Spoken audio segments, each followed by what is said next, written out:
सौरभ की postmortem report में जो खुलासे हुए हैं वो सन्न कर देने वाले हैं। सौरभ के गले पर धारदार हथियार से कई वार किए गए, साथ ही दोनों हाथों को कलाइयों से काटा था। दिल पर भी चाकू से 3 बार वार किया गया था। डॉक्टर पोस्टमार्टम के दौरान शव को देखकर हिल गए।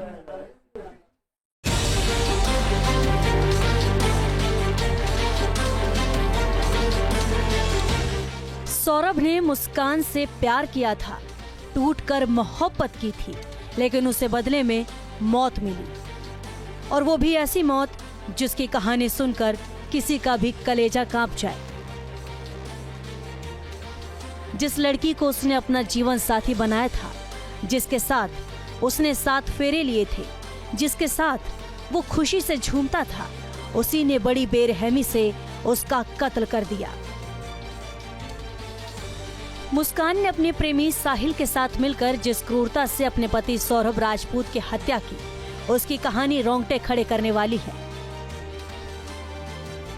सौरभ की पोस्टमार्टम रिपोर्ट में जो खुलासे हुए हैं वो सन्न कर देने वाले हैं। सौरभ के दिल पर चाकू से 3 वार किए गए थे। चाकू का वार इतनी जोर और इतनी बेरहमी से किया था कि उसके जख्म हार्ट के बिल्कुल अंदर तक पहुंच गए थे। सौरभ का शव लंबाई में कम और चौड़ाई में ज्यादा दिख रहा था। पैर धड़ की तरफ मुड़े हुए थे। शरीर को छोटा करने के लिए पैर पीछे की तरफ मोड़े गए थे। सौरभ हत्याकांड की पोस्टमार्टम रिपोर्ट जब सामने आई है तो सबके रोंगटे खड़े हो गए हैं। बड़ी ही बेरहमी के साथ सौरभ की हत्या की गई थी। पोस्टमार्टम रिपोर्ट में इस बात का भी खुलासा हुआ किस तरह से सौरभ की हत्या हुई। दरअसल जो शरीर था, जो सर था, उसको धड़ से अलग किया गया धारदार हथियार से। इसके अलावा दोनों हाथों की जो कलाइयां थी वो काट दी गई और उसके बाद शरीर को ठिकाने लगाने के लिए मुस्कान द्वारा मार्केट से एक ड्रम खरीदा गया था। अब आपको दिखाते हैं तस्वीरों में किस तरह का वो ड्रम था। ये वो ड्रम है, कुछ वैसा ही ड्रम जिसमें बॉडी पाई गई थी। ऐसे ही ड्रम के अंदर सौरभ की बॉडी को छुपाया गया था। उसके बाद उसे कंक्रीट से ऊपर से भर दिया गया था। यहाँ पर मैं आपको दिखाना चाहूँगा, कंक्रीट भी यहाँ पर मौजूद है, रेत भी मौजूद है, सीमेंट भी मौजूद है और ऐसे ही सीमेंट और रेत का इस्तेमाल किया गया था जिसको मार्केट से मुस्कान द्वारा खरीद कर लाया गया था। और बाद में अपने घर पर जब ये सारी चीज़ें मुस्कान ने इकट्ठा कर ली थी तब साहिल को फ़ोन कर अपने घर बुलाया था ताकि बॉडी को छुपाया जा सके। मुस्कान और उसके प्रेमी साहिल ने सौरभ के साथ इतनी बेरहमी की थी कि उसने पोस्टमार्टम करने वाले डॉक्टरों को भी हिला कर रख दिया। जो डॉक्टर साल में 1800 शवों का पोस्टमार्टम करते हैं, वो भी सौरभ के शत-विशत शव को देखकर हैरान रह गए। जो डॉक्टरों द्वारा अंकित किया गया, इसमें लेफ्ट चेस्ट पे निपल के नीचे इनको 3 वार इंसीज वुंड दिखाए गए हैं, साइज वुंड जो होते हैं चाकुओं से जो हुए हैं। और इसके अलावा जो गर्दन इन्होंने काटी थी, गर्दन पे इंजरीज दिखाई गई है और रिस्ट, दोनों जो रिस्ट काटे गए थे उस पर इंजरीज है।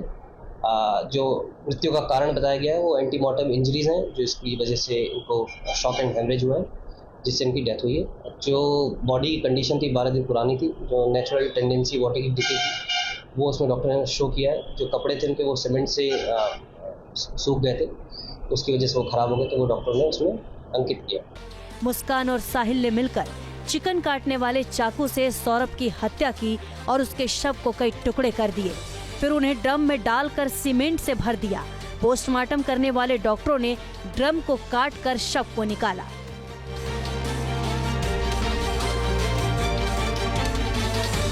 दरअसल सौरभ की बॉडी के जो पैर थे उनको पीछे फोल्ड कर दिया गया था। पोस्टमार्टम रिपोर्ट में जो खुलासा हुआ है, और शरीर के ऊपर यानी जो सर है वो पहले ही अलग कर दिया गया था, तो बॉडी छोटी कर दी गई थी ताकि ड्रम में आसानी से उसका धड़ समा सके। अब मैं आपको बैठ के दिखाता हूँ। ये ड्रम, इसकी हाइट की अगर हम बात करें तो 2 फीट से ज़्यादा इसकी हाइट है, और अगर पैरों को फोल्ड कर दिया जाए और शरीर के ऊपर सर ना हो तो आसानी से धड़ इसमें समा जाएगा। क्योंकि सर अलग था, कलाइयाँ अलग थी, तो उसको बाद में अलग से ड्रम में डाल दिया गया था। और ये जो कंक्रीट का घोल है उसको ऊपर से डाल दिया गया था, उसका लेप बना दिया गया था ताकि बदबू बाहर ना आए और आसानी से जो बॉडी है उसको छुपा दिया जाए। तो बड़ी ही बेरहमी के साथ मुस्कान और उसके बॉयफ्रेंड साहिल ने इस पूरे घटनाक्रम को अंजाम दिया और अपने पति की हत्या कर डाली। 1.5 घंटे तक चले पोस्टमार्टम में शव की दुर्दशा देखकर डॉक्टर भी हिल गए। पोस्टमार्टम करने के कई दिन बाद तक वो उस मंजर को भूल नहीं पाए।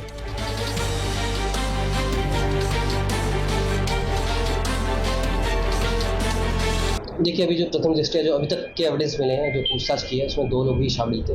ऐसा कोई हमें एविडेंस फिलहाल नहीं मिला जिससे तो बाकी लोगों का रोल कुछ सामने आए। बाकी इसमें जो भी एविडेंसेस हैं वो हम लोग कलेक्ट कर रहे हैं। जो भी इसमें और तथ्य सामने आएंगे उसको विवेचना का पार्ट बनाया जाएगा। और क्या आरोपियों को दोबारा रिमांड पे लिया जाएगा? बिल्कुल, विस्तृत पूछताछ उनसे करने के लिए कि इन्होंने क्यों किया, जो सारी चीज़ें थी, कहाँ से इन्होंने खरीदी, इनको आइडिया कहाँ से आया, इसमें और कौन किस किस की इन्होंने सहायता ली, सबके बारे में जानकारी की जाए। सौरभ की पोस्टमार्टम रिपोर्ट से जो जानकारी सामने आई है उसके मुताबिक चाकू के वार दिल के अंदर तक थे, गर्दन धड़ से अलग कटी थी, कलाइयों से दोनों हाथ कटे थे, बाकी धड़ अलग था। शव को ड्रम में डालकर उसमें डस्ट और सीमेंट और पानी भरा गया था। मुस्कान और साहिल ने ये सब कुछ प्लानिंग के तहत किया था ताकि सौरभ का शव सीमेंट के बीच में जम जाए। ड्रम में सीमेंट भरे होने की वजह से उसके अंदर हवा का प्रवेश नहीं हो सका। शायद ये एक बड़ी वजह थी कि शव ज्यादा सड़ा गला नहीं और उसमें ज्यादा दुर्गंध भी नहीं थी। अपनी नापाक मोहब्बत की राह में रोड़े बने सौरभ को हटाने के लिए मुस्कान ने पिछले साल नवंबर में ही फुल प्रूफ प्लान बना लिया था। मुस्कान और साहिल चाहते थे कि अगर सौरभ को उसके रास्ते से हटा दिया जाए तो दोनों बाकी की जिंदगी आराम से गुजारेंगे। 3 मार्च को मुस्कान और साहिल ने पूरी प्लानिंग के साथ सौरभ की हत्या कर दी। उस दिन सौरभ अपनी मां रेणु के घर से लौकी के कोफ्ते लेकर घर पहुंचा था। उसने कोफ्ते गर्म करने के लिए मुस्कान को दिए। मुस्कान ने सब्जी में नींद की गोलियां मिला दी। डिनर करते ही सौरभ बेसुध हो गया। फिर मुस्कान ने फोन कर साहिल को अपने घर बुलाया। इस बीच होता क्या था कि जब भी सैटरडे संडे को ये अपनी बच्ची जो इसकी वो अपनी नानी के यहाँ चली जाती। नानी का घर 2-3 घर छोड़ के ही है, ज़्यादा दूर नहीं है। तो अपने नानी के पास इसको रख दिया करती थी बच्ची को। 3 तारीख को बच्ची का एग्जाम खत्म हुआ था, उससे 1 दिन पहले, तो अपने नानी के यहाँ से छोड़ दिया था। 3 तारीख को सौरभ अपने घर से कोफ्ता लेके आया था। खाता पीता अपने घर पे था। सौरभ कई बार अपने घर चला जाता था, वहाँ से खाना पीना लेके चला आता था। ये वहाँ से लेके आया कोफ्ता में जब लेके आया तो उसने सर्व करने के लिए बोला, सर्व कर दो। रात के 8-9 बजे गया। साहिल जब मुस्कान के घर पहुंचा तो बेहोशी के हालात में था। वो किचन में गया और वहां से 2 चाकू उठाकर लाया जिसे मुस्कान ने चिकन की दुकान से खरीदा था। साहिल ने मुस्कान से कहा, सौरभ को अब तुम्हें ही खत्म करना होगा। सौरभ का वध तुम करोगी, मैं नहीं। ये एक अच्छा काम है और एक नई जिंदगी की शुरुआत है। ये काम तुम्हारे ही हाथों से होना चाहिए। मुस्कान तैयार हो गई। इसके बाद साहिल ने मुस्कान को बताया कि चाकू कैसे पकड़ना है और उसे कैसे सौरभ के शरीर पर वार करना है।